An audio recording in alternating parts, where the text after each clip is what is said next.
À la veille des examens d'État, BAC, BPC, certains encadreurs des élèves de terminale et de la troisième multiplient les stratégies de réussite à la faveur de leurs apprenants. Ces derniers prennent des initiatives salutaires en déplaçant les élèves réviser leurs cours dans les périphéries de Pointe-Noire. Les élèves quittent les quartiers 418 et Kouikou pour l'école primaire de Mengo de 7h à 17h, voire 9h à 17h. Dans l'herbe, dans le sous-bois ou à l'air libre, ces apprenants affûtent leurs armes pour affronter leurs examens d'État. Je suis en train de réviser ma leçon, les leçons sur l'histoire. On commence de 7h jusqu'à 17h. Parce qu'ici, il y a la tranquillité, il y a moins de distractions pour mieux se préparer à l'examen. D'être concentré et de laisser la distraction parce que l'examen, c'est notre avenir et ça peut nous rendre quelqu'un de la vie et indépendant des parents. Je suis en train de lire l'histoire, les causes de la guerre froide. C'est l'organisation de l'internat. Chaque dimanche, on vient ici pour faire la lecture. Je ne peux que dire que notre avenir nous appartient.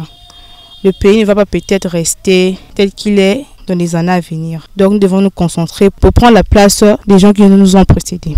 Cet encadreur, professeur d'anglais, donne son expertise aux candidats.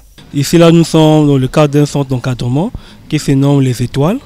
Et le centre se trouve en Kouikou, à l'arrêt étage de Clédon. Et donc, on a constaté que pendant la période des examens, les enfants pour se concentrer dans la ville qui est Pointe-Noire, c'est un peu difficile avec les nuisances sonores.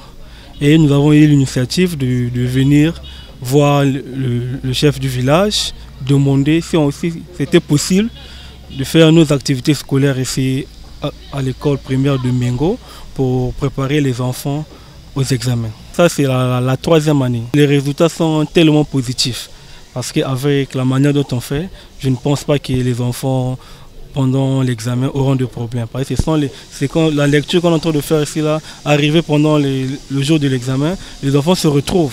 J'aimerais leur dire un peu d'arrêter avec la distraction parce que l'on constate aujourd'hui, les enfants sont tellement attachés avec les téléphones que même avec les cahiers. Et donc, pour mieux se préparer, je pense que les enfants devaient un peu s'écarter de ces choses. Venons ici là, chaque dimanche et les jours fériés. On est ici, on peut dire, de 9h à 17h. C'est juste que j'aimerais demander aux enfants, que ce soit ceux de la troisième, ceux en terminale, de se concentrer, d'affronter l'examen, puisque durant toute l'année, l'année a été longue et les parents ont dépensé pour eux.